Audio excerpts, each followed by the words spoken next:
Hello, welcome to my Karuna Srivastava blog. UP triple SC PET की exam date आ गई है जो 28-29 अक्टूबर 2023 को है। उससे संबंधित मैंने आपको जियोग्राफी से मैंने आपको टॉपिक लेके आप वीडियो अपलोड कर दी है। अब ये टॉपिक 4th चल रहा है जो अपवाह तंत्र से रिलेटेड है। तो अब हम स्टार्ट करते हैं। जैसे कि इसमें लिखा है कि उत्पत्ति के आधार पर 2 टाइप की नदियां होती हैं, हिमालयी नदियां एवं प्रायद्वीपीय नदी तंत्र। हिमालयी नदी तंत्र वह नदी है जहां सदाबहार नदी कही जाती है क्योंकि यह जल स्रोत है। अब जल स्रोत कौन कौन से हैं? हिमनद है और वर्षा का जल है। सदाबहार नदी को एवरग्रीन रिवर भी कहते हैं। हिमालय नदी तंत्र को 3 भागों में बांटा गया है, सिंधु नदी तंत्र, ब्रह्मपुत्र नदी तंत्र, गंगा नदी तंत्र। अब प्रायद्वीपीय नदी यह सदाबहार नदी नहीं होती है, लेकिन कावेरी नदी एकमात्र प्रायद्वीपीय नदी है जो सदाबहार नदी है। जल का स्रोत वर्षा का जल, यही कारण है कि कावेरी नदी सदाबहार नदी कही जाती है। सिंधु नदी तंत्र सिंधु, झेलम, चिनाब, रावी, ब्यास, सतलज। अब इन क्वेश्चन में आता है कि इनके प्राचीन नाम क्या थे। इनके प्राचीन नाम ये है, सिंधु को सिंधु कहा जाता था, झेलम वितिस्ता, चिनाब को आशकनी, रावी को परुषणी, ब्यास को विपाशा, सतलज को शत्रुदी। झेलम, चिनाब, रावी, ब्यास, सतलज, इन 5 नदियों को पंचनद कहा जाता है। पंचनद का मतलब यह है 5 नदियों का क्षेत्र जिन्हें पंच नदी कहा जाता है। सिंधु नदी मानसरोवर झील बोखरचू ग्लेशियर से निकलती है जो यह तिब्बत में है, और झेलम यह शेषनाग झील से निकलती है जो ये जम्मू कश्मीर में है। चिनाब बाड़ा लाचाला दर्रा हिमाचल प्रदेश में है। रावी रोहतांग दर्रा से निकलती है, हिमाचल प्रदेश में है। ब्यास ब्यास कुंड जो कि हिमाचल प्रदेश में है। सतलज राकस ताल से निकलती है जो कि तिब्बत है। ये जो आपको मैं नदी के नाम बताए हैं, क्वेश्चन में आ जाता है कि नॉर्थ टू साउथ नदी के नाम बताओ, तो मैंने आपको बता दिया है। सिंधु व सतलज नदी ट्रांस हिमालय है। सिंधु नदी इसकी अब बात आती है इसकी लंबाई कितनी है। टोटल लंबाई 2880 किलोमीटर है। भारत में इसकी लंबाई 1114 किलोमीटर है। पाकिस्तान में सिंधु नदी को दारिया ए सिंध कहा जाता है। जैसे मैं आपको मैप में दिखा रही हूँ, नुब्रा नदी सियाचिन ग्लेशियर से निकलती है और यही नदी लद्दाख में नुब्रा घाटी बनाती है। झेलम नदी का उद्गम शेषनाग झील से हुआ है जो कि झेलम नदी कश्मीर घाटी का निर्माण करती है। झेलम नदी वुलर झील का निर्माण भी करती है जो कि कश्मीर में है। वुलर झील को गोखुर झील भी कहते हैं। भारत की सबसे बड़े ताजे पानी की झील है। गोखुर झील भारत की सबसे बड़े ताजे पानी की झील है। अगर ऑप्शन में गोखुर झील नहीं दे रखा, वो वुलर झील दे रखा है, तो आप वुलर झील भी बोल सकते हैं। भारत की सबसे बड़ी ताजे पानी का झील वुलर झील, गोखुर झील दोनों एक ही हैं। झेलम की सहायक नदी किशन गंगा नदी है। पाकिस्तान में किशन गंगा नदी को नीलम नदी कहा जाता है। गंगा नदी तंत्र भारत की सबसे बड़ी नदी तंत्र है। इसका अपवाह क्षेत्र 8.61 लाख किलोमीटर स्क्वायर है। भारत के 1/4 भाग को कवर करती है। इसकी टोटल लंबाई जो है 2525 किलोमीटर है, लेकिन भारत में गंगा की लंबाई 2510 किलोमीटर है। इसका अपवाह तंत्र पहले गंगा से सिंधु, सिंधु से गोदावरी, गोदावरी से कृष्णा नदी। गंगा को वर्ष 2008 में राष्ट्रीय नदी घोषित कर दिया गया। अलकनंदा धौली गंगा मिलकर विष्णुप्रयाग बनाती है। अलकनंदा नंदाकिनी मिलकर नंदप्रयाग बनाती है। अलकनंदा पिंडा मिलकर कर्णप्रयाग बनाती है। अलकनंदा मंदाकिनी मिलकर रुद्रप्रयाग बनाती है। अलकनंदा भगीरथी मिलकर देवप्रयाग बनाती है। इसलिए इन 5 को पंचप्रयाग नदी के नाम से जाना जाता है। देखो, मैं आपको मैप के सहारे से बता रही हूँ। अलकनंदा और ये मंदाकिनी मिलकर क्या बना रही है? रुद्रप्रयाग। ये अलकनंदा और ये मंदाकिनी मिलकर बना रही है नंदप्रयाग। ये अलकनंदा और ये ढोली गंगा मिलकर यहाँ विष्णुप्रयाग बन जाएंगी। ये अलकनंदा और पिंडा नदी मिलकर ऐसे जाकर कर्णप्रयाग बना रही हैं। गंगा नदी बिजनौर से बलिया तक 28 जिले से गुजरती है। अब गंगा के तट पर बसे शहर ये हैं ऋषिकेश, हरिद्वार, ये उत्तराखंड में है। कन्नौज, कानपुर, इलाहाबाद, बनारस, ये उत्तर प्रदेश में है। छपरा, पटना, भागलपुर, बक्सर, ये बिहार में है। मुर्शिदाबाद, फरक, बैराज, ये पश्चिम बंगाल में है। बात आती गंगा की सहायक नदी। गंगा की सहायक नदी बाएं तट पर मिलने वाली नदी कौन सी है? रामगंगा, गोमती, घाघरा, गंडक, कोसी, महानंदा। गोमती नदी है, यह हिमालय नदी नहीं है। ये गोमती हिमालय नदी नहीं है, यह यूपी के फुल्लर झील से निकलती है। दाएं तट पर मिलने वाली नदियां कौन सी हैं? यमुना, टोंस, कर्मनाश, सोन नदी, पुनपुन नदी। अब बात करते हैं गंगा की सहायक नदी क्या है। गंगा की सहायक नदी रामगंगा नदी है।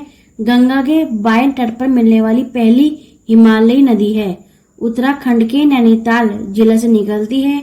मुरादाबाद, बरेली और बदायूं आदि शहर इसी नदी के तट पर स्थित है। गोमती नदी का उद्गम उत्तर प्रदेश के पीलीभीत जिला फुलर झील से निकलती है। इसी नदी के तट पर लखनऊ, जौनपुर, सुल्तानपुर आदि स्थित है। घाघरा नदी को सरयू नदी भी कहते हैं। इसका उद्गम मामचा चुंग ग्लेशियर जो कि कैलाश के समीप है।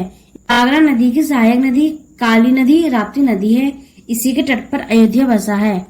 काली नदी का उद्गम मिलाम ग्लेशियर जो कि उत्तराखंड में है। इसे करनेली नदी भी कहते हैं। टकनपुर परियोजना संयुक्त परियोजना नेपाल, भारत, उत्तराखंड। गंडक नदी का उद्गम नेपाल, हिमालय, काली नदी व तीस्ता नदी के बीच का है। नेपाल में इसे नारायणी नदी भी कहते हैं। बागमती नदी का उद्गम नेपाल, हिमालय से हुआ है। नेपाल में काठमांडू घाटी बनाती है। कोसी नदी का उद्गम नेपाल से है। बिहार का शोक विश्वासघात नदी भी कहा जाता है क्योंकि इसी की वजह से ही बिहार में बाढ़ आती है। अपना मार्ग परिवर्तित करने में विख्यात नदी है। महानंदा नदी गंगा की अंतिम हिमालय सहायक नदी है। इसका उद्गम दार्जिलिंग के समीप से निकलती है जो पश्चिम बंगाल में फरक्का बैराज के समीप गंगा से मिल जाती है।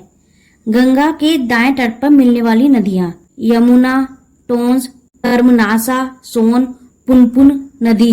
टोंस को तमसा भी कहते हैं। यमुना नदी का उद्गम यमुनोत्री ग्लेशियर जो कि बंदर पुछ चोटी से होता है। यह नदी उत्तर प्रदेश के 19 जिला से गुजरती है। यह गंगा की सबसे बड़ी सहायक नदी है। एकमात्र हिमालय नदी है जो गंगा के दाएं तट पर मिलती है।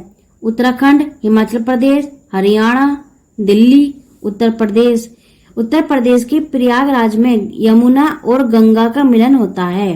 टोंस नदी का उद्गम मध्य प्रदेश से निकलकर इलाहाबाद के समीप सिरसा में मिल जाती है।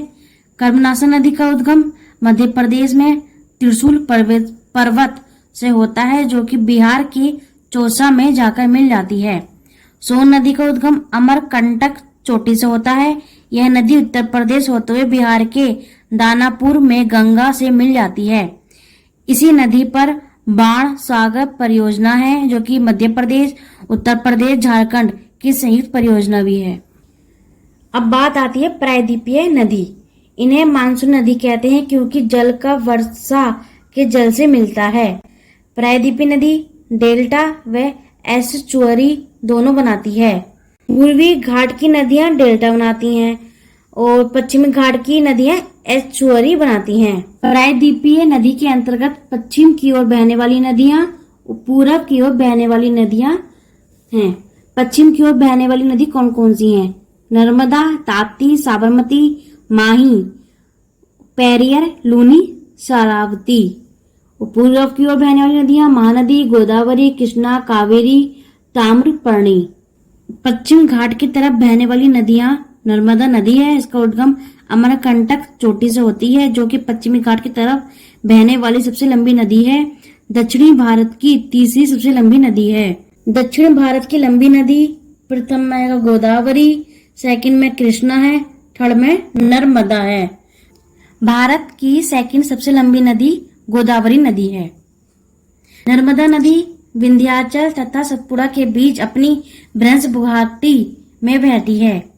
नर्मदा मध्य प्रदेश, महाराष्ट्र, गुजरात तीनों राज्यों में बहती है। यह नदी ऐश्वर्य ज्वारनाथ बनाती है। माही नदी मध्य प्रदेश में मेहत झील से निकलती है। पहले यह नदी उत्तर दिशा की ओर बहते हुए कर्क रेखा को काटकर पुनः दक्षिण दिशा में कर्क रेखा को काटते हुए खंबाट की खाड़ी में पानी गिराती है। माही नदी को भीलों की गंगा या आदिवासियों की गंगा कहते हैं। यह जनजाति राजस्थान में पाई जाती है। माही नदी 3 राज्यों में बहती है, मध्य प्रदेश, राजस्थान और गुजरात। देखो माही नदी है, कर्क रेखा को 2 बार काट रही है। ये लूनी नदी, उसका उद्गम अरावली पर्वत से नाग पहाड़ी से होता है। राजस्थान की सबसे लंबी नदी है लूनी नदी। यह नदी राजस्थान से गुजरात के कच्छ के रण में विलुप्त हो जाती है। यह खारे पानी की नदी है। बाड़मेर के बालोतरा यह एक मीठे जल की नदी होती है। इसके पश्चात इसका जल खारा हो जाता है। ताप्ती नदी, यह नदी सतपुड़ा पहाड़ी पर स्थित महादेव पहाड़ी के बेटुल नामक स्थान से निकलती है। पश्चिम की ओर बहने वाली दूसरी सबसे लंबी नदी है ताप्ती नदी। इसका मुहाना खंपाट की खाड़ी में ऐश्वर्य का निर्माण करती है। यह नदी मध्य प्रदेश, महाराष्ट्र, गुजरात तीनों राज्यों में बहती है। ताप्ती नदी को नर्मदा नदी की जुड़वा नदी भी कहा जाता है। नेपानगर और सूरत इसी के तट पर है। मांडवी नदी गोवा की सबसे प्रमुख नदी है। इसको दूधसागर जलप्रपात गोवा में मांडवी नदी तट पर है। जुआरी नदी गोवा में बहती है। मरमुगांव बंदरगाह गोवा इसी नदी के मुहाने पर स्थित है। शरावती नदी कर्नाटक की प्रमुख नदी है, जो गोरसप्पा या महात्मा गांधी जलप्रपात, राजा रानी जलप्रपात भी कहते हैं। पेरियार नदी केरल की जीवन रेखा नदी है। वेम्बनाड झील में गिरती है। इडुक्की बांध स्थित है। केरल की अन्य नदियां कौन सी हैं? केरल की अन्य नदियां भरतपुछा, पम्मा नदी, अलापुछा नदी। भरतपुछा केरल की सबसे लंबी नदी है। पूर्वी घाट की नदियां, पूर्वी घाट की तरफ बहने वाली नदियां कौन सी हैं?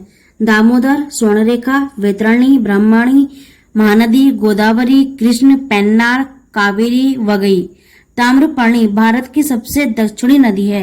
दामोदर नदी का उद्गम छोटा नागपुर पठार से हुआ। यह नदी छोटा नागपुर के 2 भागों में बटते हुए हुगली नदी से मिल जाती है। स्वर्णरेखा नदी छोटा नागपुर पठार के रांची पठार से निकलती है। टिस्को इसी नदी के तट पर स्थित है। झारखंड, पश्चिम बंगाल, उड़ीसा राज्यों में प्रवाहित होती है। तड़नी नदी उड़ीसा के क्यूझर जिला से निकलती है। मुहाना बंगाल की खाड़ी है। ब्रह्मणी नदी छोटा नागपुर पठार से निकलती है। यहाँ पे कोया व शंख नदी मिलने से ब्रह्मणी नदी का निर्माण होता है। महानदी छत्तीसगढ़ उड़ीसा में बहती है। इसे उड़ीसा को सोप कहते हैं। महानदी की बेसिन पीली मृदा पाई जाती है, इसलिए महानदी को भारत की हमांगो नदी कहा जाता है। गोदावरी का उद्गम त्र्यंबकम चोटी महाराष्ट्र में है। इसकी लंबाई 1465 किलोमीटर है। गोदावरी को महाराष्ट्र में धान का कटोरा कहते हैं। गंगा, सिंधु, गोदावरी अपवाह क्षेत्र हैं। भारत की दूसरी सबसे लंबी नदी है फर्स्ट गंगा। दक्षिण भारत की सबसे लंबी नदी है। गोदावरी को वृहत गंगा कहते हैं। कृष्णा नदी महाबालेश्वर चोटी से निकलती है, जो कि महाराष्ट्र में है। राष्ट्रीय मेघ अनुसंधान केंद्र इसी चोटी पर है। यह भारत की 3rd सबसे लंबी नदी है। दक्षिण भारत की 2nd सबसे लंबी नदी है कृष्णा नदी। पेन्नार नदी कर्नाटक नंदी दुर्ग चोटी से उद्गम होता है। कावेरी नदी का उद्गम पुष्पगिरी ब्रह्मगिरी से होता है। पवित्रता की उपयोगिता के आधार पर कावेरी के दक्षिण भारत का गंगा कहते हैं। प्रायद्वीपीय भारत की एकमात्र सदाबहार नदी है। अवती, हेमवती, अकरावती, अमरावती, कवानी, भवानी, लक्ष्मण तीर्थ यह स्थानीय देवियों के नाम पर नामकरण हुआ है, इसलिए इसको पवित्र नदी कहते हैं। वेगई नदी का उद्गम वर्षनाड पहाड़ी से हुआ, जो कि तमिलनाडु में है। प्रसिद्ध मीनाक्षी मंदिर तमिलनाडु में इसी नदी के तट पर है। अब यह है लास्ट नदी की ताम्रपर्णी नदी। इसका उद्गम अगस्त मलाई चोटी कार्डामम पहाड़ी से हुआ। भारत की सबसे दक्षिणतम नदी कही जाती है। पापनासम परियोजना इसी नदी पर तमिलनाडु में स्थित है। अगर आपको मेरी वीडियो अच्छी लगी है तो आप मेरी वीडियो को लाइक करो, चैनल को सब्सक्राइब करो एंड शेयर करो। धन्यवाद।